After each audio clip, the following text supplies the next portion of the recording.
আবৃত্তি করছি কবি নথীন্দ্রনাথ চক্রবর্তীর লেখা কবিতা খোকার ইচ্ছে। উঠতে বসতেই বাবা হাঁকে, বলবো তোকে কি আর, এবার তোকে হতেই হবে দেশের মস্ত ইঞ্জিনিয়ার। মা তাই শুনে কন, খোকা তুই আমার কথা রাখ, ডাক্তারিতে হয় যেন তোর দেশ জোড়া নাম ডাক। জেঠু বলেন, কি তুই হবি? আমি সেটা জানি, তুই হবি এক নোবেল জয়ী বিখ্যাত বিজ্ঞানী। একই সঙ্গে সবাই বলেন, অন্য কিছু নয়, এবার তোকে হতেই হবে স্কুলে ফার্স্ট বয়।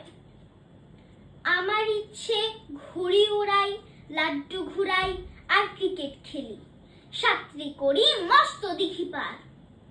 কিন্তু সেসব করতে গেলে সবাই আসেন তেরে, সবাই বলেন মন্দে পড়াই এক্ষুনি সব ছেড়ে। এখন আমার অবস্থাটা এই, লেখাপড়ায় দিন কেটে যায়, কিছু খেলা নেই। এক এক জনের এক এক ইচ্ছে, সবাই দিচ্ছে তারা।